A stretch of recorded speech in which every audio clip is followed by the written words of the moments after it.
Bonsoir, mesdames et messieurs, et bienvenue à cette émission spéciale. Ce sont des acteurs incontournables dans la vie démocratique d'un pays et la construction d'un état de droit.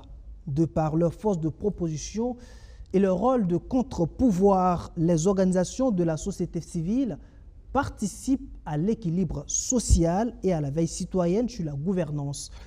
Une mission assez noble qui a été quelque peu dévoyée ces dernières années au Burkina Faso par une sorte de collision de certaines organisations de la société civile avec des politiques, jetant du coup un discrédit sur l'ensemble de la société civile.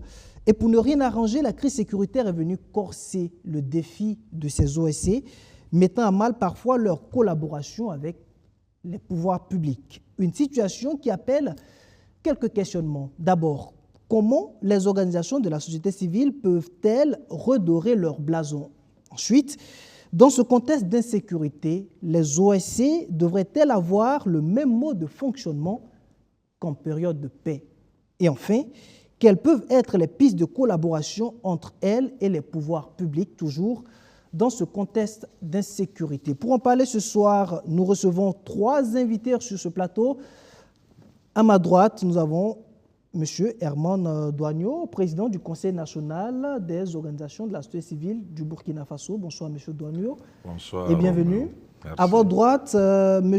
Anselme Somda, chargé de programme au CGD, le Centre pour la gouvernance démocratique. Et enfin, à ma gauche, M. Saïbou Porzanga Traoré. Il est le directeur général adjoint de l'administration du territoire. Vous représentez à cette émission le ministère en charge de l'administration territoriale et de la sécurité. Une fois de plus, bonsoir mesdames et messieurs et bienvenue. On va faire un peu de pédagogie pour débuter. Alors, monsieur Diamnio, vous qui êtes le président de la Fertière des organisations de la société civile, que faut-il entendre par organisation de la société civile, parce que le thème tend à être un peu galvaudé. 4-5 personnes se regroupent, créent une structure et se font appeler acteurs de la société civile. Que faut-il entendre? Quelle définition faut donner aujourd'hui à organisation ou acteurs de la société civile? Merci beaucoup, Roméo. Déjà, ce qu'il faut dire par rapport à la société civile, c'est que c'est vraiment un espace où les citoyens se rencontrent, mus par des causes où ils sont sensibles et qu'ils défendent. Et à ce titre, ils créent donc ce qu'on appelle des entités, donc appelées encore OSC.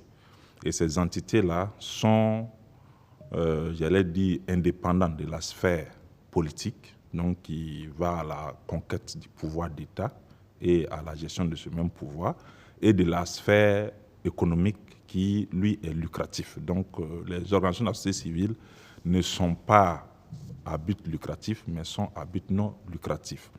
Et il faut dire que ce sont des organisations qui militent ou qui défendent donc des causes sociales, des causes culturelles, des causes économiques, mais aussi des causes de gouvernance. Donc, ils prônent la bonne gouvernance politique, économique et administrative. Et donc, à ce titre, c'est des cadres démocratiques animés par des personnalités éclairées qui, normalement, défendent les préoccupations des populations à la base. Donc, on peut dire en un mot que c'est la voix des sans-voix. Donc, ceux qui représentent légitimement donc, les populations dans les discussions et les concertations avec donc, l'État ou les pouvoirs publics. Monsieur Traoré, vous qui êtes le directeur général adjoint de l'administration du territoire, aujourd'hui, est-ce qu'on peut catégoriser les organisations de la société civile? C'est la première question. Et la seconde, c'est de savoir à combien est-ce qu'on peut estimer les organisations de la société civile au Burkina? Merci bien. Je crois qu'avant de parler de la catégorisation des organisations de la société civile, Je vais aussi peut-être m'appesantir un peu sur la définition de la société civile. C'est comme le président du Conseil national des organisations de la société civile l'a si bien expliqué. Il faut dire que pour appréhender le concept de la société civile, il faut l'opposer à deux autres concepts, c'est-à-dire la société politique, qui est animée par des partis et formations politiques et les acteurs publics, et les pouvoirs publics du moins. Et nous avons la société économique qui est animée par des agents économiques tels que les entreprises. Et donc, sous cet angle-là, vous comprenez que la société civile est celle-là qui est à équidistance entre les deux sociétés que je viens d'énumérer et animée par des acteurs souvent diversifiés, dont l'organisation peut varier et poursuivant un but d'intérêt général, non lucratif et non politique. Et revenant à la catégorisation des organisations de la société civile, je pense que le Conseil national des organisations de la société civile et d'autres acteurs ont fait un travail remarquable dans ce sens, mais peut-être qui nécessite d'être revu, où les organisations ont été catégorisées en 11 composantes. Je ne vais pas m'appesantir sur les différentes composantes. Et je peux dire que ce travail aussi a permis au ministère, dans le processus de délivrance des récépissés, de prendre en compte cette catégorisation pour en fait classifier les organisations de la société civile. Et aujourd'hui, il faut dire que dans notre base, et si nous devons donner un chiffre, nous dirons que nous sommes à peu près à 30 000 organisations de la société civile officiellement reconnues. Mais il faut comprendre que ce chiffre ne prend pas en compte les organisations déclarées au niveau des régions et au niveau des provinces. Parce que dans la stratégie de délivrance des récépissés, nous avons 3 niveaux. Nous avons le niveau national qui s'occupe des associations qui ont un caractère national, c'est-à-dire des associations dont le champ d'action couvre tous les territoires nationaux. Et nous avons, et pour ce type d'association, c'est le ministère de l'administration territoriale qui délivre les récépissés. Et nous avons les associations à caractère régional, dont le champ d'action couvre la région. Et là, à ce niveau, c'est le gouverneur. Et au niveau des provinces, ces associations couvrent les territoires provinciaux et c'est le haut-commissaire. Donc, en gros, voici ce que nous pouvons dire par rapport à ces questions posées. Alors, voilà. Les définitions étant faites, on rentre dans le vif du sujet. On va dire que le foisonnement des organisations de la société civile a été constaté à partir de l'insurrection populaire, où elles ont vraiment été très actives. Aussi, après l'insurrection populaire, il y a eu le putsch manqué, la résistance au putsch manqué, où on a vu des organisations de la société civile, mais qui n'étaient pas forcément à équidistance, comme vous avez dit, qui malheureusement ont joué, est-ce que c'est malheureusement, je ne sais pas, mais qui ont joué un rôle éminemment politique, il faut le dire. Est-ce que ce n'est pas à partir de ce moment que justement, M. Somda, on a commencé à douter de la crédibilité des organisations de la société civile? Ok, merci beaucoup à BF1 de m'avoir associé à ce débat. Et d'abord, à la suite de mes prédécesseurs, je voudrais juste déjà compléter en disant que la société civile, c'est d'abord un concept qui est né à partir du XVIIIe siècle avec Hegel, et ensuite avec Karl Marx, qui a essayé de faire la part des choses entre justement cette dichotomie hegelienne, c'est-à-dire État et société civile. Et ensuite, Antonio Gramsci, qui est venu donner au concept un contenu idéologique. Mais c'est à partir d'Alexis de Tocqueville, surtout dans son ouvrage de la démocratie en Amérique, qu'on a commencé à avoir une définition de la société civile relativement conforme, qui fait d'elle une interface entre l'État et les citoyens. Donc la fonction est d'articuler, agréger les intérêts des populations et les faire monter vers les pouvoirs publics. Donc de ce point de vue, la société civile est considérée comme un contre-pouvoir, étant donné que la scène politique est traversée, bien entendu, par des forces politiques, à la fois sur le plan institutionnel, sur le plan politique et sur le plan social. Et donc la société civile fait partie de ce qu'on appelle les contre-pouvoirs sociaux, donc qui exercent à côté des autres contre-pouvoirs dits institutionnels tels l'Assemblée nationale, par exemple la Cour des comptes. Voilà, et ça, ce sont par exemple des contre-pouvoirs institutionnels, c'est-à-dire le fait que l'Assemblée contrôle l'action gouvernementale. À côté, vous avez les contre-pouvoirs politiques qui relèvent justement des activités des partis politiques, c'est un rapport opposition-majorité. Et la société civile à côté qui joue le rôle de contre-pouvoir social. Et parce qu'il faut mettre dans la société civile les syndicats, même si au Burkina la tendance est parfois de mettre les syndicats de côté, la société civile de côté. Non, les syndicats font partie bel et bien de la société civile.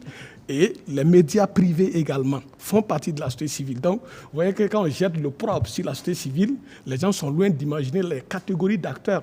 Les associations religieuses, par exemple, font partie de la société civile. Donc, c'est un champ assez vaste qui est animé par une dynamique assez plurielle.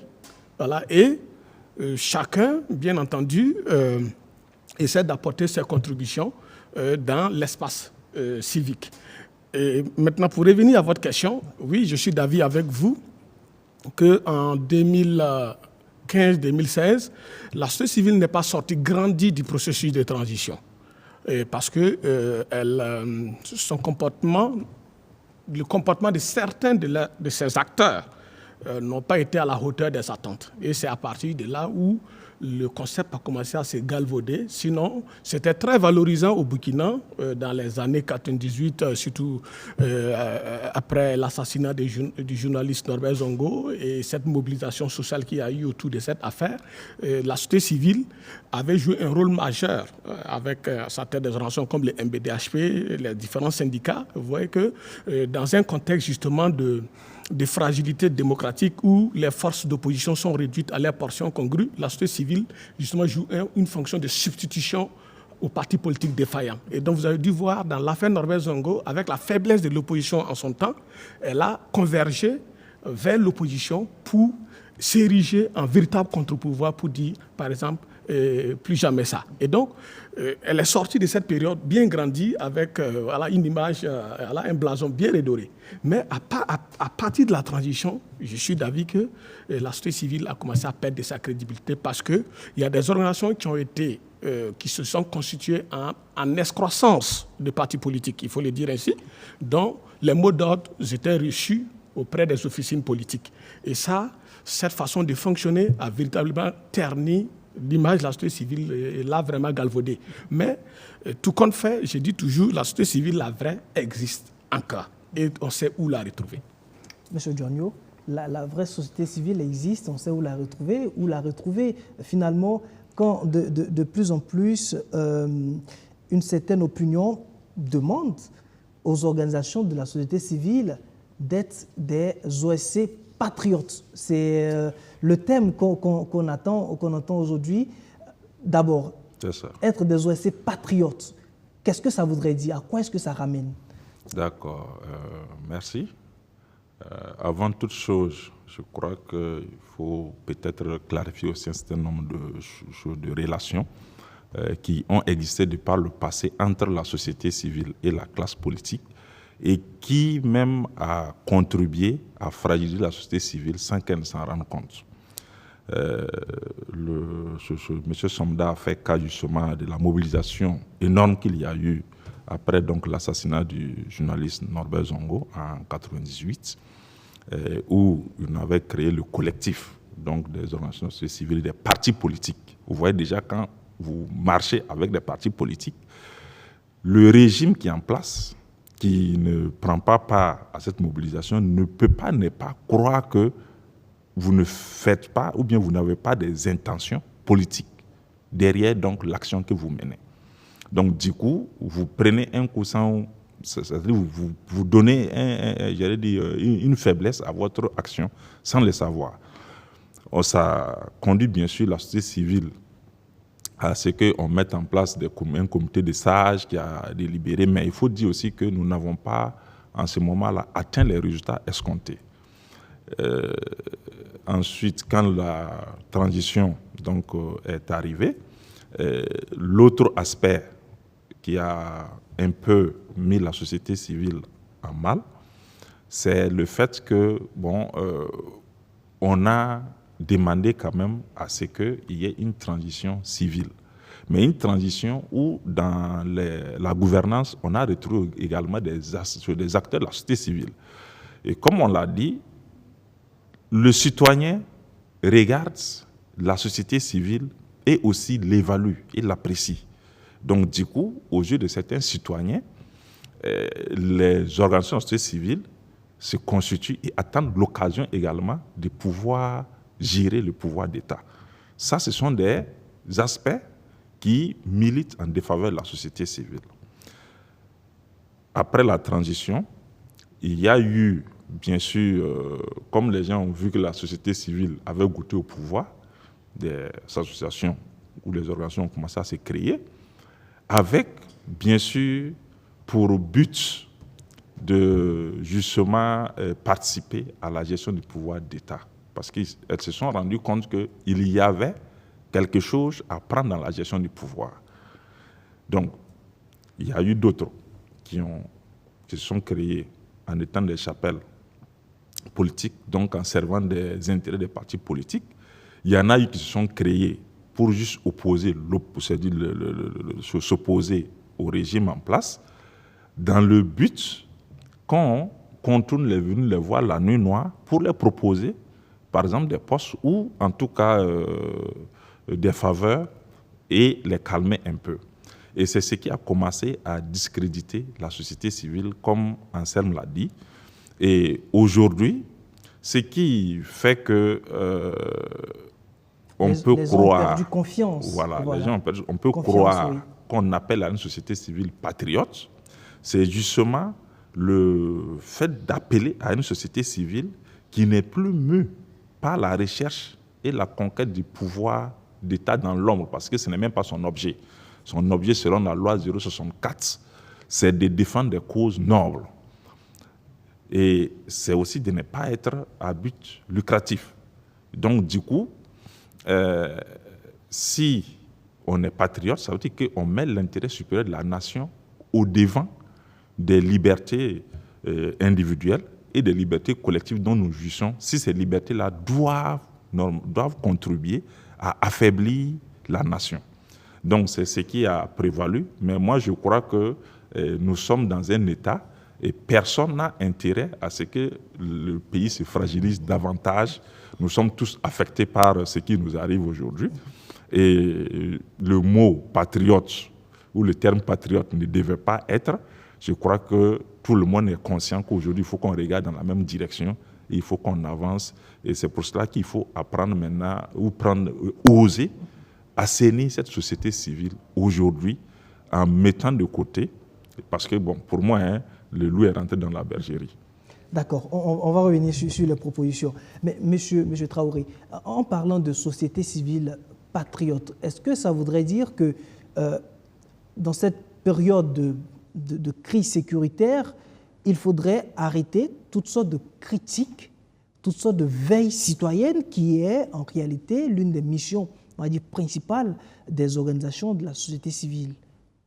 Est-ce qu'en demandant aux organisations, aux OSC, d'être patriotes, ça voudrait leur dire de cesser de faire leur rôle de veille citoyenne, selon vous? D'accord. Merci bien. Mais je crois qu'avant de répondre à cette question, il est bon véritablement qu'on parle de cette question de la politisation des organisations de la société civile, parce que c'est très important. Et je pense que c'est cette politisation qui a fait qu'aujourd'hui, il y a beaucoup d'organisations qui sont jugées par les citoyens comme n'étant pas crédibles.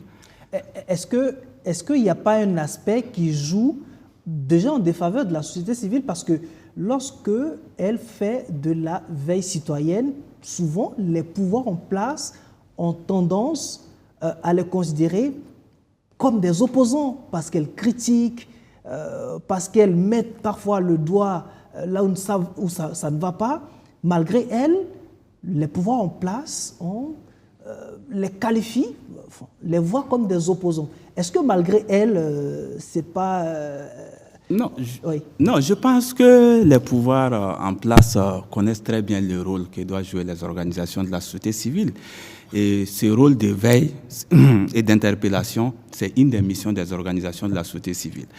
Mais ce que je veux dire par là, c'est que aujourd'hui, ce qui a amené, par exemple, à la relecture de la loi 064 et la loi 1092, et nous sommes aujourd'hui à la loi 064, c'est parce qu'effectivement, à un certain moment, on a constaté que les organisations de la société civile sont véritablement politisées. Certaines organisations de la société civile, il faut que je relativise. Voilà. Et pour ce faire, dans la loi, on a mis en place des mécanismes. Et si vous prenez aujourd'hui cette loi, elle interdit aux organisations de la société civile de poursuivre des buts purement politiques. Les buts purement politiques ici, c'est la conquête et l'exercice du pouvoir d'État.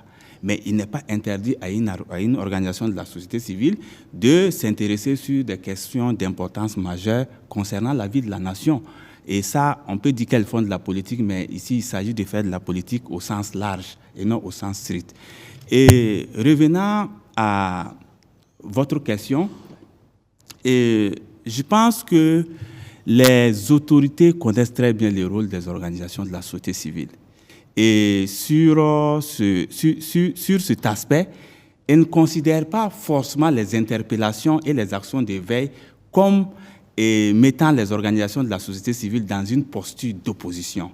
Non, au contraire, je pense qu'aujourd'hui, beaucoup de politiques ont évolué, beaucoup d'actions majeures ont été en tout cas menées grâce à ces efforts de veille et à ces efforts d'interpellation.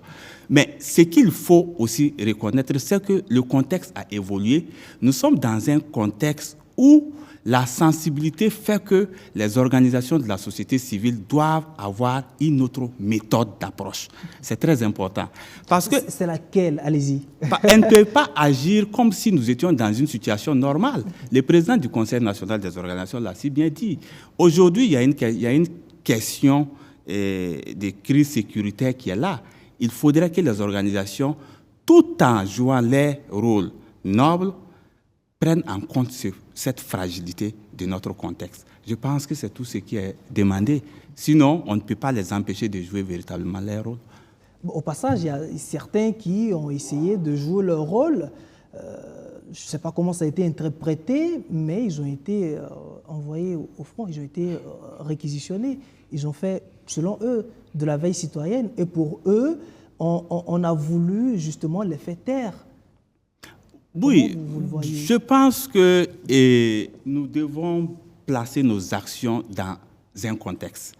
Et nous sommes dans un contexte, comme je l'ai dit, de crise sécuritaire où le gouvernement a pris un certain nombre de mesures.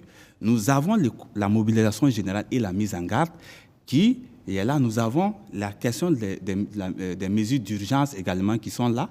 Et je pense que nous devons tous agir véritablement dans ce contexte-là. Et il y a beaucoup d'organisations de la société civile qui agissent en tenant compte vraiment de ce contexte. Et donc, dire que c'est parce qu'ils ont joué leur rôle de veille qu'ils ont été, je ne pense véritablement pas que ce soit ça. C'est mon point de vue. D'accord. Après, on va à M. Douagneau et M. Sonda ensuite. Effectivement, je crois que DGA a bien répondu. Et j'estime qu'il est temps peut-être qu'on se dise ou qu'on parle un langage de vérité pour que la société civile également comprenne que dans une telle période, une organisation de la société civile, quoique indépendante du pouvoir politique ou du pouvoir d'État, quoique indépendante de la sphère économique, n'est pas hors de la République. La République a des lois, la République a des règles.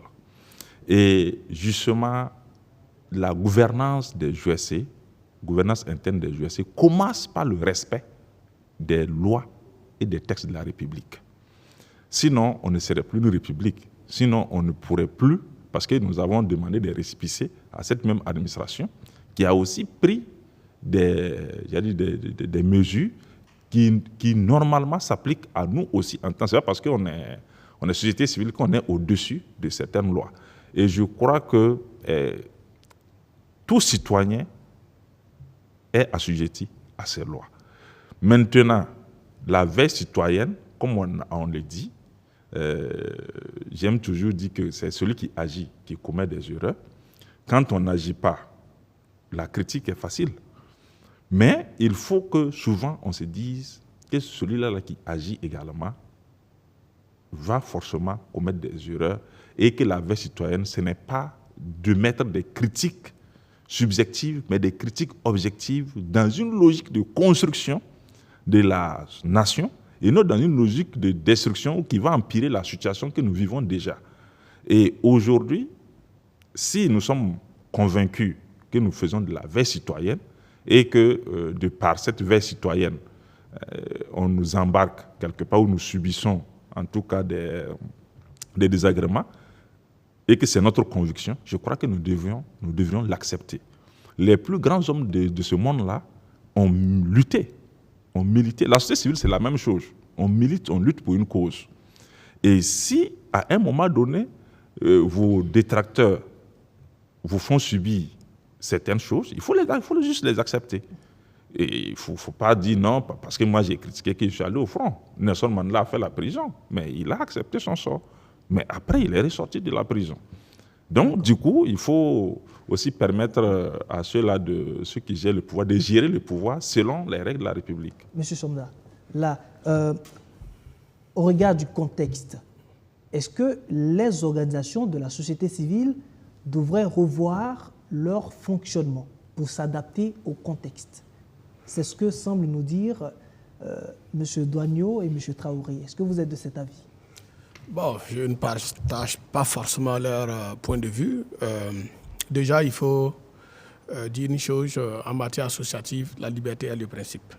Voilà, que ce soit en politique, en association, la liberté reste le principe. Ça, c'est la première chose qu'il faut souligner. Et les organisations se créent par objet. Je voudrais retourner la question. Une organisation qui est créée pour promouvoir, défendre les droits humains et qui constate, même dans un contexte de fragilité, des cas de violation des droits humains. Faut-il qu'elle la boucle sous prétexte que, dans ce cas, cette association doit disparaître? Elle n'a plus de raison d'être. C'est un exemple que je prends pour mettre chacun quand même. Voilà. Monsieur Traoré, c'est un exemple. Oui. Et je vous retourne en même temps la question. Dans ce cas, qu'est-ce qu'elle fait, cette organisation de la société civile, dans un contexte justement de crise, mais qui constate qu'il y a des cas de violation des droits humains, une organisation qui a été créée pour défendre les droits humains, qu'est-ce qu'elle fait? Est-ce qu'elle la boucle, comme le disait... Non, pas forcément. Pas forcément. Je crois que je l'ai bien expliqué ici. J'ai dit qu'il faut tout simplement revoir la méthode. Parce que c'est la méthode qui pose un problème.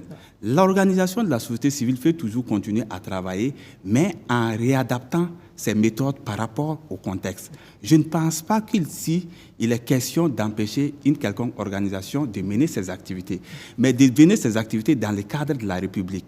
Et la République exige un certain nombre de textes et il faudrait que chaque organisation, que ce soit une personne morale ou une personne physique, que nous nous conformions à ces textes-là. D'accord. Si par exemple une organisation de la société civile constate des cas de violation des droits de l'homme et qu'elle fait une conférence de presse pour donner les éléments qu'elle a en sa possession, est-ce que ça, par exemple, c'est condamnable, selon ce que vous venez de dire, la méthode? Est-ce que ça, c'est permis ou c'est condamnable, selon vous?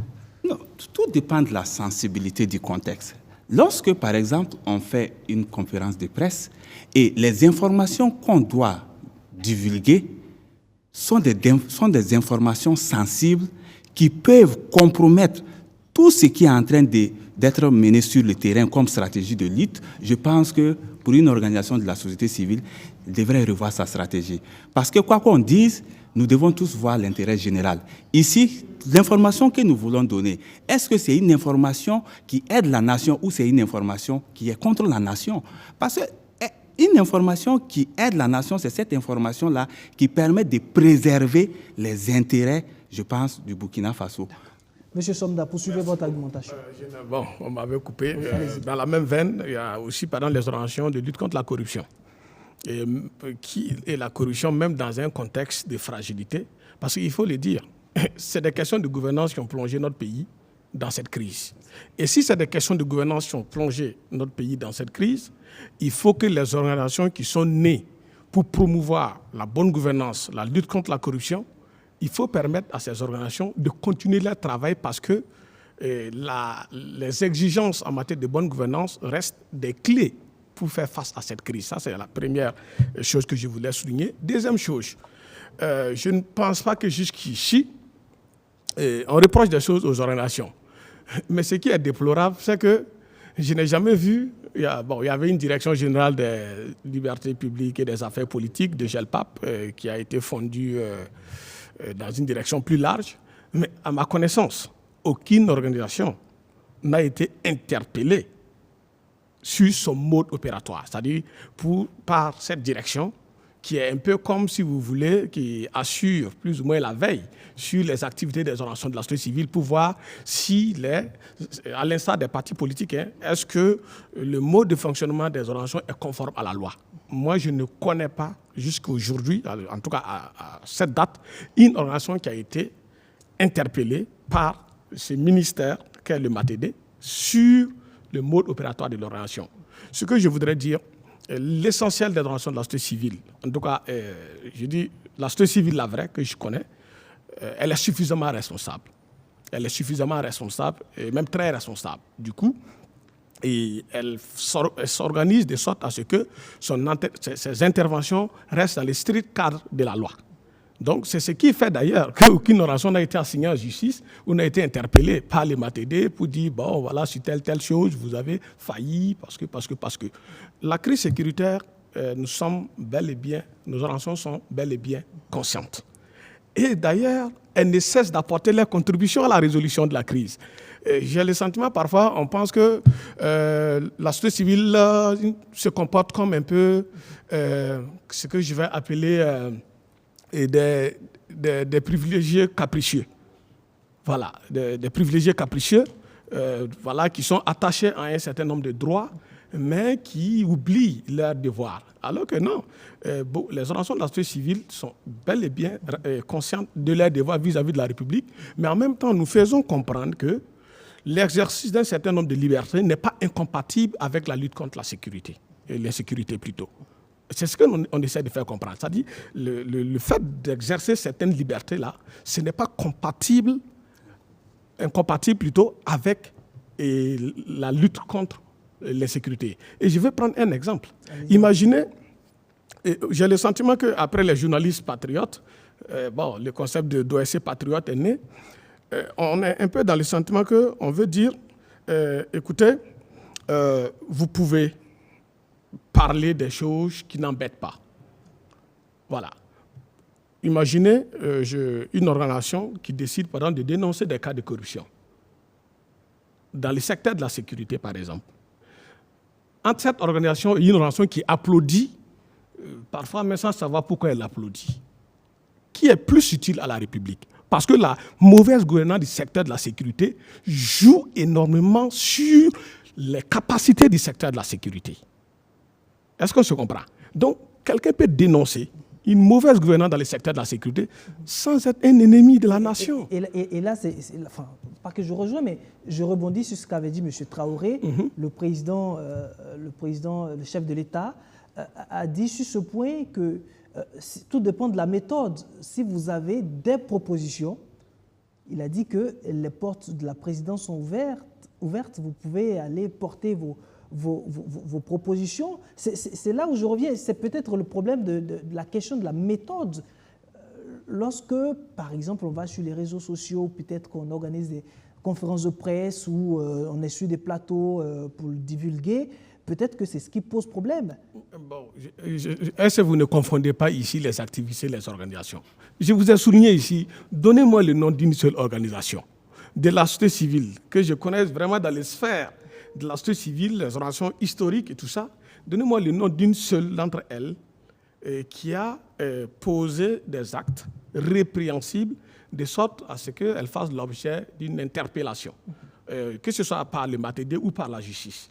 Voilà. Je veux juste dire ici que la société civile a ses méthodes de travail, que nous adaptons bien entendu au concept, au contexte. Moi, je suis d'une organisation qui travaille sur la gouvernance du secteur de la sécurité. Mais est-ce que vous avez déjà vu le CGD, par exemple, exposer nos forces de défense et de sécurité dans le cadre d'une prise de parole? Non. Or, nous faisons partie des premières organisations à travailler sur le secteur de la sécurité, bien avant même l'avènement de l'insécurité. Notre premier rapport date de 2012. Terrorisme et extrémisme violent, quel mécanisme de résilience pour le Burkina dans un contexte sous-régional d'insécurité? 2012, le Burkina ne connaissait même pas une seule attaque terroriste. Donc c'est pour dire que nous faisons partie des organisations qui ont contribué à détotaliser même la question sécuritaire.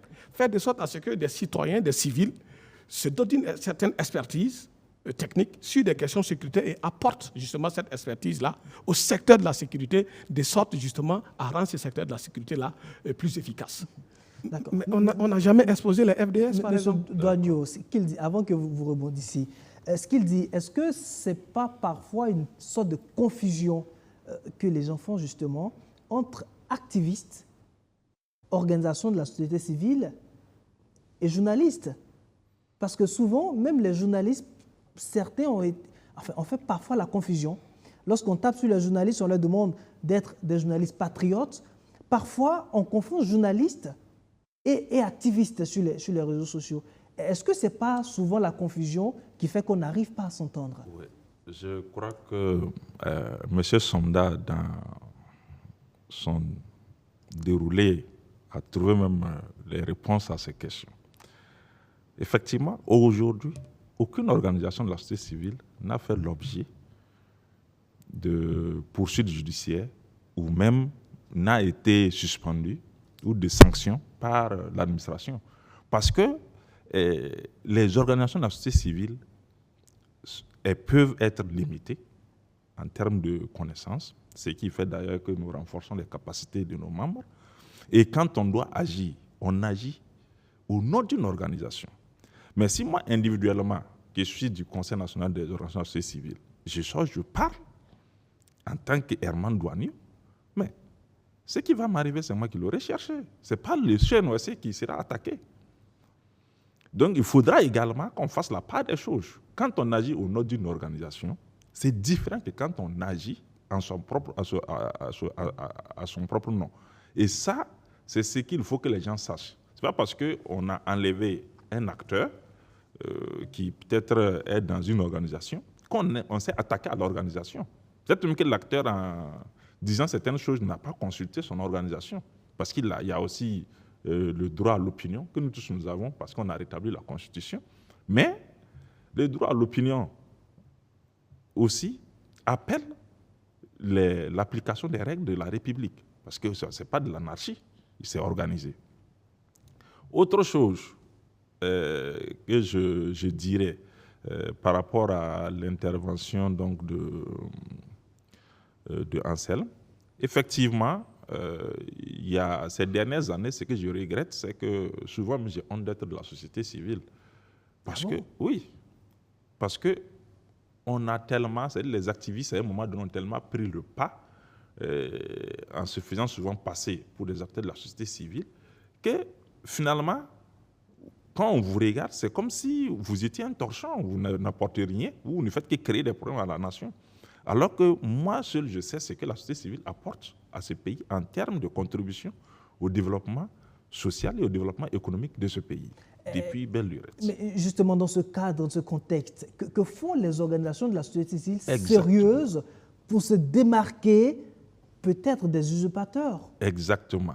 C'est ce sur quoi on allait en venir, parce qu'il faut aussi que nous travaillions à nous crédibiliser davantage, à voir avec le ministère de tutelle comment on peut avoir une ligne de démarcation avec ces activistes. Parce que, bon, je crois que sans être dans D'accord, le secret on va revenir voilà, là-dessus tout à l'heure. D'accord, allez-y rapidement. D'abord, rappeler qu'être patriote aussi, c'est dire la vérité. Alors qu'on a un peu parfois le sentiment qu'on a notre rapport à la vérité est tellement est devenu tellement problématique que bon, c'est devenu un peu compliqué. Mais le point sur lequel je voudrais surtout mettre le curseur, Vous savez, la société civile, comme je l'ai souligné tantôt, elle est plurielle. Elle est plurielle et nous n'avons pas la prétention de donner des leçons à quelqu'un. Nos organisations essaient d'exercer leur mission à elles dévolues par les textes que nous avons nous-mêmes adoptés. Et les textes, chaque organisation a des textes, un statut, un règlement intérieur. Maintenant, lorsqu'une organisation se retrouve à violer ses propres statuts ou règlements, je pense que le ministère est bien placé. Voilà. Ça nous évite de rentrer dans ce que j'appelle ce débat manichéen qui consiste à subdiviser la société en deux, entre patriotes et apatrides. Et ça, je pense que dans ce contexte de fragilité... On reste avec vous parce que l'autre reproche qu'une certaine opinion fait aussi aux organisations, surtout de défense des droits humains, des droits humains, c'est d'être parfois des appendices de certaines chancelleries occidentales en utilisant justement la question des droits de l'homme pour saper les efforts de la lutte contre le terrorisme. Ce sont des récriminations qui reviennent de plus en plus. Hein. Oui. Qu'est-ce que vous en pensez? Oui. D'abord, il faut dire d'abord que en matière de défense des droits humains, il n'y a pas de cloisonnement. Déjà, le concept des droits humains, les droits humains ont un caractère universel. Ce qui fait que la cause, une cause que tu défends ici peut être portée même par une organisation qui se retrouve même en Amérique latine et qui porte. Donc, le caractère universel même des droits humains fait qu'il n'y a pas de cloisonnement en matière de défense des droits humains. Mais ce que je voudrais souligner ici, effectivement, il y a une incompréhension au niveau des organisations de défense des droits de l'homme. Il faut le dire tout net. Le terrorisme en lui-même est la première négation des droits humains. Et je ne connais pas une seule organisation de défense des droits humains au Burkina Faso qui soit pro-terroriste. Quand nous défendons les droits humains, par exemple au niveau du CGD, nous on a des programmes où on forme même les forces de défense et de sécurité et les initiatives locales de sécurité sur le respect des droits humains. Pourquoi on le fait? C'est parce qu'on est conscient que la violation des droits là ne fait qu'exacerber le conflit. Le constat, il est simple. Dans une guerre, quelle que soit sa nature, classique ou asymétrique, le soutien communautaire reste toujours un enjeu pour les belligérants. Et comment on obtient le soutien communautaire? Les insurgés font toujours du soutien communautaire leur centre de gravité. Au même moment, nous, on souhaite que nos forces de défense et de sécurité aient pour gravité les communautés. Parce que celui qui a le soutien des communautés a une longueur d'avance sur l'ennemi, sur son adversaire. Donc, pour ne pas saper ce soutien communautaire, nous enseignons nos forces de défense et de sécurité, nos initiatives locales de sécurité, à respecter les droits humains pour avoir la confiance des populations et avoir ce soutien des communautés qui reste capital pour l'efficacité même de l'intervention des forces de défense et de sécurité. Et nous essayons de faire comprendre dans la même veine. Imaginez, je vais vous prendre un exemple, parce que plusieurs études, comme les gens parfois ne vont pas checker dans certaines études, plusieurs études montrent que 70 à 80% des personnes qui se radicalisent le sont du fait des exécutions extrajudiciaires. 70 à 80%. Vous voyez que ça fait beaucoup. Et dans ce contexte, qu'est-ce que vous faites? Il faut encourager les forces de défense et de sécurité à ne pas agir exactement comme l'ennemi. Parce que tu t'appelles État. Et le fait que tu es l'État, tu ne peux pas te comporter comme les autres. Voilà. C'est vrai, on le dit, il n'y a pas de guerre propre. Mais l'exemple que je vais prendre, imaginez vous rentrez dans une famille, vous frappez à la porte d'une cage, vous prélevez des fils de la cage et vous dites juste aux parents qu'ils appartiennent aux groupes armés terroristes. Et vous tournez derrière la cage, vous les ligotez, vous tournez derrière la cage, vous les mettez des balles dans la tête. Les membres de cette famille qui ont juste entendu dire que, oui, vous avez dit qu'ils font partie des groupes armés terroristes et qui n'étaient pas là, quelle peut être la réaction? Vous voyez que c'est comme ça que la vengeance se retrouve dans les veines des gens et ce qui fait que les groupes armés surfent sur ces sentiments-là pour recruter et renforcer. Mais quand on encourage les FDS à dire, nous n'avons jamais dit que si on attaque nos FDS, qu'au nom des droits humains, non. Au contraire, nous encourageons nos FDS à aller à l'offensive. Et aller à l'offensive suppose aussi le respect d'un certain nombre de règles. Et donc, mais nous déconseillons à nos FDS de faire des exécutions extrajudiciaires parce que ça fait le lit du conflit. Ça renforce les bases de recrutement. Mais imaginez si on avait les gens qu'on a pu attraper. C'est vraiment une question de droits humains. C'est bon que j'explique pour que les gens comprennent notre position, qu'on ne sera jamais du côté des terroristes, on restera toujours du côté de l'État et de nos forces de défense et de sécurité. Parce que si les terroristes prennent le Burkina, nous on devient quoi? On peut parler des droits de l'homme encore? C'est parce qu'à l'État que nous on parle des droits de l'homme. Donc on a donc intérêt à ce que l'État gagne la guerre. Et c'est quand il y a l'État... C'est justement le reproche qu'on fait. Oui, mais c'est pour dire que ce n'est pas un combat opposé. C'est parce qu'il y a un État. Exact, mais c'est parce que ce n'est pas opposé. Et c'est une façon d'aider l'État. Il ne faut pas voir ça en mal. C'est une façon d'aider l'État. Par exemple, si vous respectez les droits humains, vous achètez même les bases de recrutement. C'est fondamental. D'accord, on va évoluer dans cette émission. Non, je termine en disant... Allez-y, oui. Alors que quand vous faites de l'exécution extrajudiciaire, par exemple, vous voyez, la famille n'a pas eu le temps, par le détour d'une procédure judiciaire, où la justice administre les preuves A plus B, que oui, les membres sont bel et bien membres des groupes armés terroristes. Et en ce moment, même si la peine de mort existe, si vous les exécutez, vous voyez, la famille n'est plus encline à vouloir se venger. Là. Pour la petite histoire, Yirigou, la manière dont on a géré Yirigou, du point de vue des droits humains, a transformé le Centre-Nord en poudrière. Donc, quand on dit de respecter les droits, on n'est pas du côté des terroristes. Et je ne peux pas aller parler même des droits de l'homme avec les terroristes. Je parle des droits humains avec nos forces de défense et de sécurité, qui sont nos forces à nous, on va évoluer. dont le soutien est indéfectible. C'est ça. Là-dessus, il faut que les gens comprennent. Notre soutien à nos FDS est un soutien indéfectible. D'accord. On va évoluer dans cette émission. Toujours sur la gouvernance des organisations de la société civile, on a parlé des organisations de la société civile politisées qui jetaient du discrédit sur l'ensemble de la société civile au Burkina. Quoique, il faut le dire, il y a des organisations de la société civile encore crédibles qui travaillent pour le développement et les exemples de celles-là sont nombreuses. Là, on parle maintenant de comment faire la démarcation entre la société civile crédible et la société civile, on va dire, des conférences de presse et qui se laissent parfois manipuler. Monsieur Traoré, vous qui êtes le directeur adjoint de l'administration territoriale, comment on peut faire la démarcation justement pour assainir le milieu? Oui, merci bien.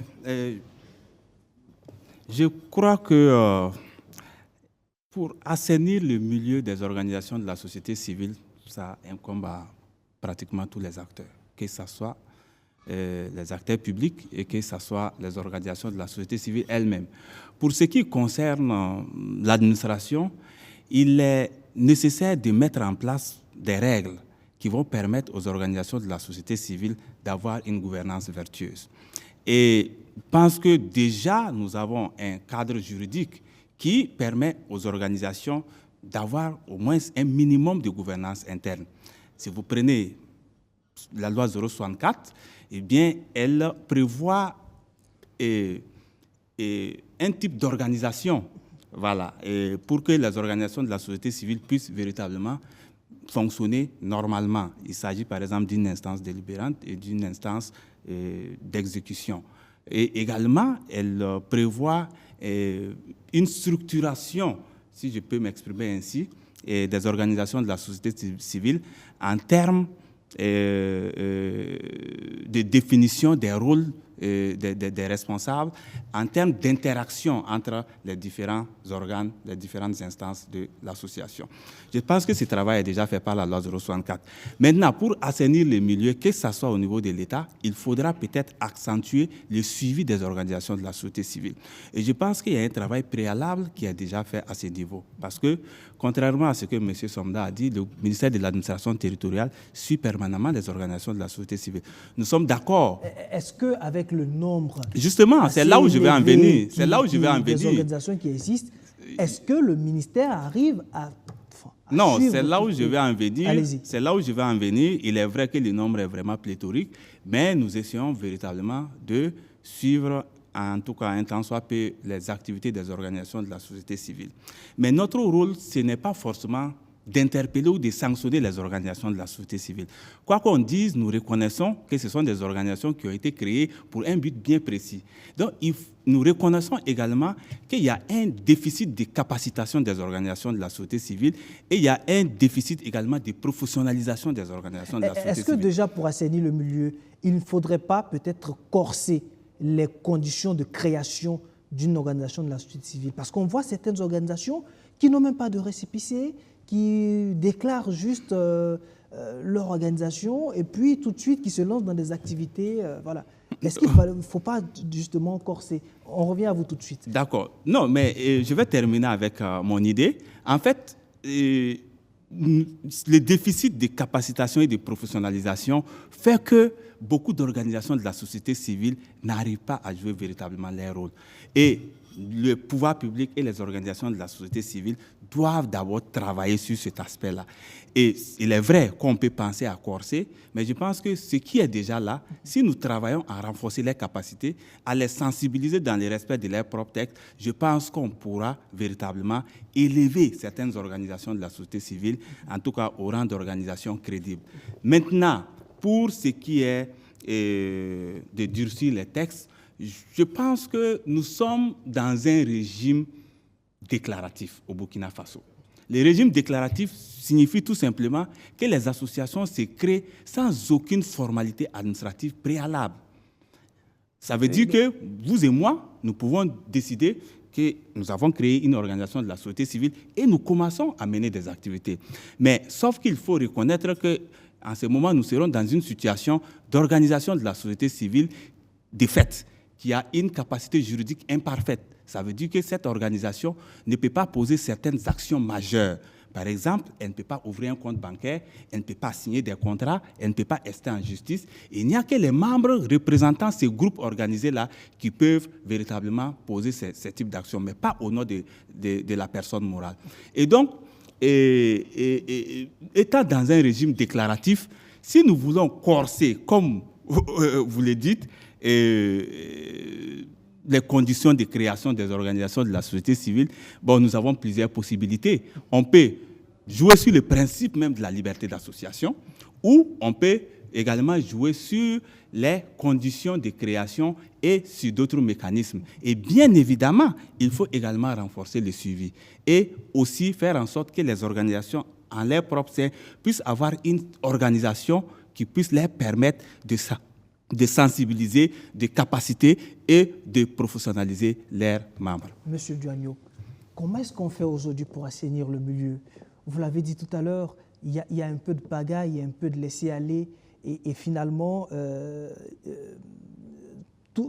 ce soit les organisations on va dire crédibles et celles dont on vient de parler tout à l'heure, tout le monde est mis dans le même sac. Comment on fait justement ce distinguo entre on va dire l'ivraie et le bon gré, on va dire.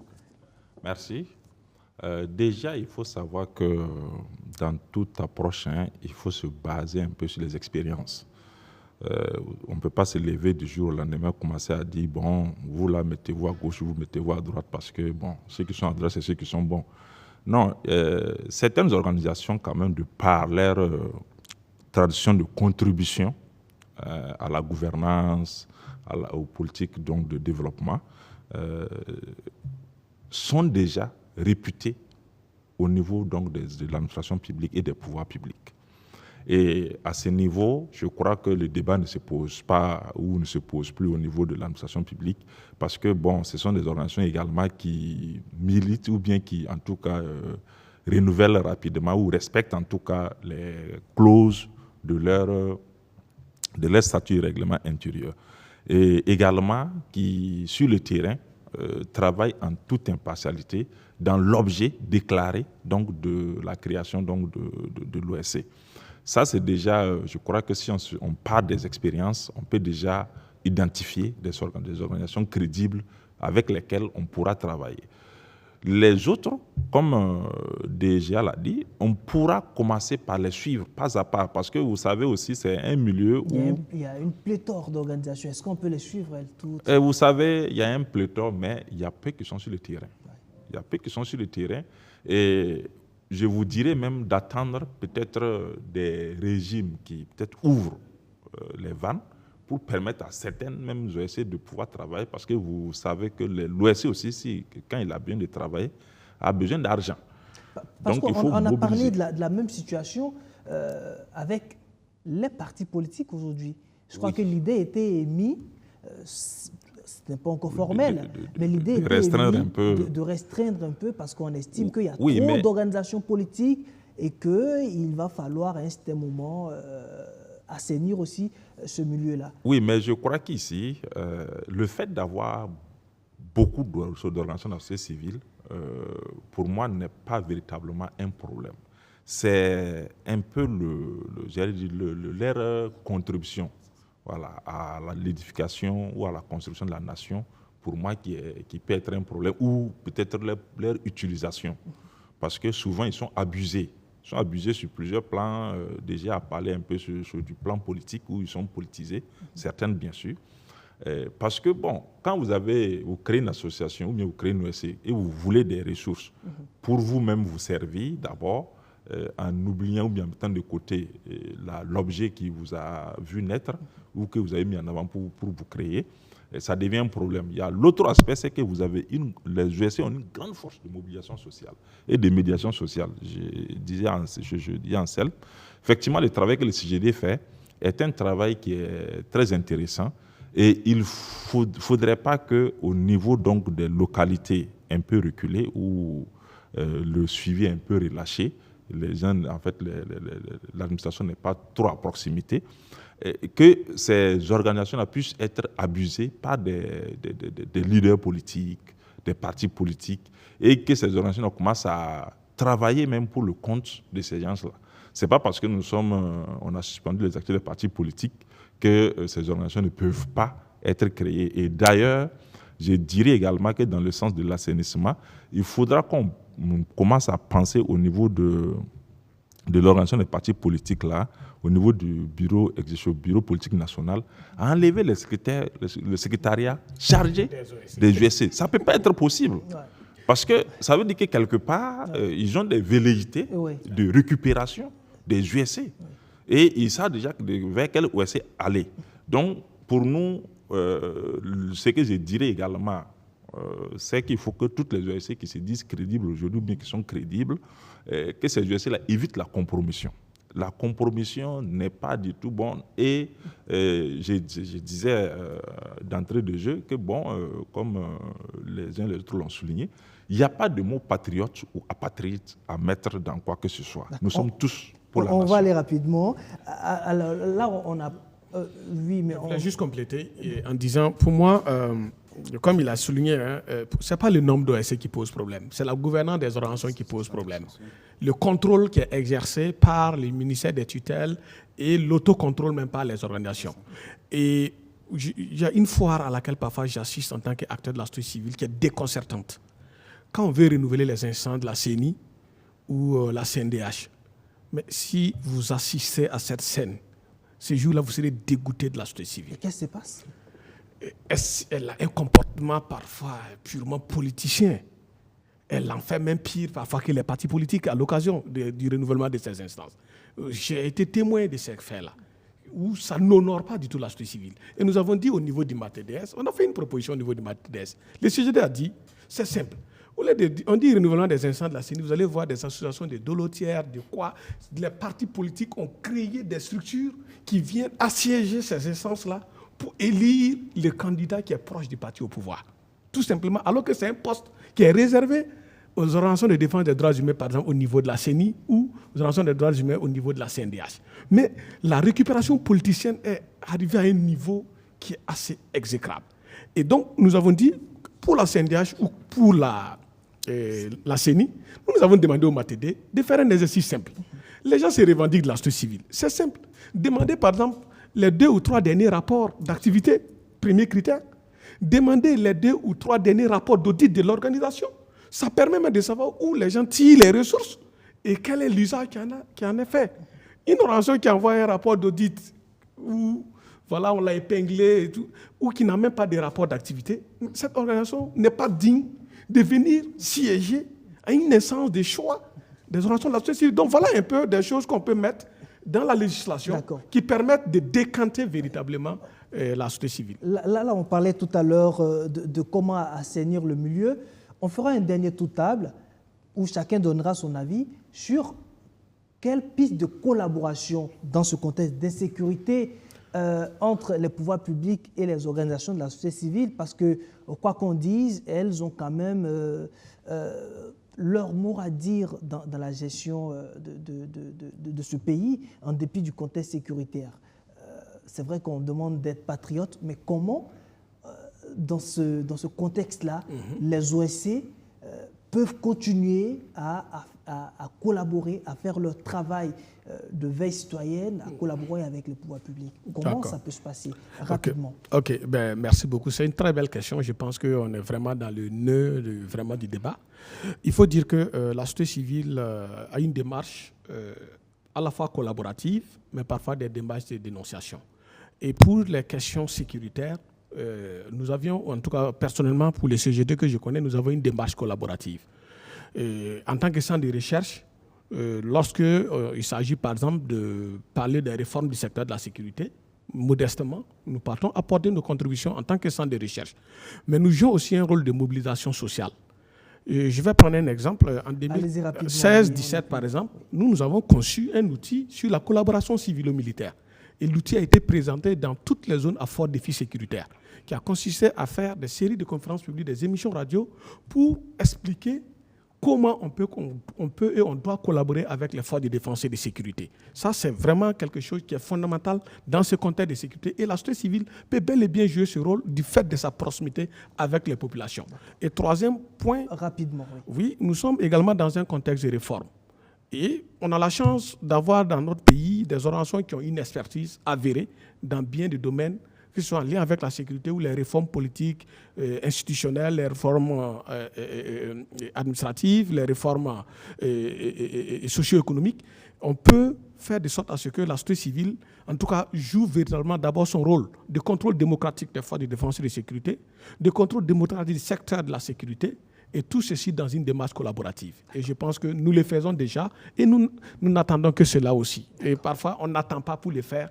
Il y a des fois, nous-mêmes, on part vers les pouvoirs publics pour proposer des initiatives. Justement. Et on le fait. D'accord. Monsieur Traoré. Oui, d'accord. Merci bien. C'est la même question. Oui. Comment, dans ce contexte, les organisations de la société civile peuvent continuer à faire leur travail et à mieux collaborer pour l'avancée des choses? D'accord. Je crois que la question elle est relative aux pistes de collaboration entre les organisations de la société civile et les pouvoirs publics. Oui. Voilà. Je crois que dans un tel contexte, les défis majeurs actuels sont, je pense, la consolidation de la sécurité. Il y a les retours des personnes déplacées internes, il y a les questions humanitaires. Et ce sont autant d'enjeux, autant de défis. Pour les relever, il faut nécessairement une synergie d'action entre les pouvoirs publics et les organisations de la société civile. Donc, je peux dire par là que ces points que je viens d'énumérer sont autant de pistes de collaboration. Maintenant, il s'agit ici des domaines, des pistes. Mais quelle stratégie les organisations de la société civile peuvent adopter au regard de ces différents points énumérés? Je pense, comme M. Somda l'a dit, chaque organisation peut développer sa propre stratégie, mais je vais insister aussi sa propre stratégie en tenant compte toujours du contexte, de la fragilité du contexte. Justement. D'accord, on va terminer avec Monsieur Dianou. Allons-y. Merci. Donc, en plus de ce que mes prédécesseurs ont dit, il faut savoir que les organisations de société civile mènent des actions en appoint aux actions de l'État. Donc, du coup, quel que soit le contexte, on doit toujours contribuer donc, au développement socio-économique. Maintenant, spécifiquement, les pistes de collaboration pourraient être, je renforce un peu un point que Anselme a dit, c'est la médiation sociale. Vous savez qu'aujourd'hui, on a quand même une crise sécuritaire qui a une coloration un peu de conflits communautaires. Et les organisations de la société civile doivent normalement intervenir pour pouvoir apaiser les tensions qui peuvent naître donc entre les différentes communautés de notre pays. L'autre aspect, c'est la sensibilisation des populations. Vous savez que c'est parce qu'à un moment donné, il y en a qui n'ont pas le sentiment, c'est-à-dire qui ont perdu le sentiment d'appartenance à un État, qu'ils ont cru bon de prendre des armes contre leur propre pays. Donc, la société civile peut conduire justement des actions de sensibilisation dans le but donc de faire naître une conscience locale et nationale en vue de ramener donc les uns les autres donc et de renforcer le sentiment d'appartenance. Il y a aussi bien sûr des actions de plaidoyer, de suivi citoyen des politiques publiques pour améliorer la délivrance des biens et des services publics, bien sûr, sur les thématiques humanitaires, sur le nexus paix et puis paix, développement et humanité. Voilà. Donc ça fait que nous avons un grand rôle à jouer et je ne crois pas que si ce n'est que la stratégie que nous devons repenser pour l'améliorer et l'adapter donc au contexte et aux réalités du moment. Sinon, la société civile, en tout cas, est bien comptée au niveau des pouvoirs publics et c'est notre devoir également de les accompagner. Merci, monsieur Diagno. Je crois que sur cette table, on est tous unanimes qu'il est vrai que les organisations de la société civile traînent, on va dire, quelques casseroles, mais il ne faut pas jeter le bébé avec l'eau du bain, comme on dit. Voilà, il y a tout de même des organisations qui font remarquablement leur travail et pour cela, il faut les féliciter. Donc, je rappelle que j'étais sur ce plateau avec M. Herman Douagno. Vous êtes le président du Conseil national des organisations de la société civile du Burkina Faso. Merci d'être passé sur notre plateau. Et juste à votre droite, M. Anselme Somda, chargé de programme au Centre pour la gouvernance démocratique. M. Somda, merci d'être passé. Enfin, à ma gauche, M. Saïbou Porzanga Traoré. Vous êtes le directeur adjoint de l'administration territoriale. Vous étiez sur ce plateau en tant que représentant du ministère de l'administration territoriale et de la sécurité. Merci aussi d'être passé sur ce plateau. Je crois que le débat était passionnant. Il y a tellement de choses à dire, mais bon, nous sommes obligés de nous arrêter là. Et à vous, chers téléspectateurs, merci de nous avoir suivis. Je vous donne rendez-vous une prochaine fois pour une autre émission spéciale. D'ici là, portez-vous bien. Bonsoir.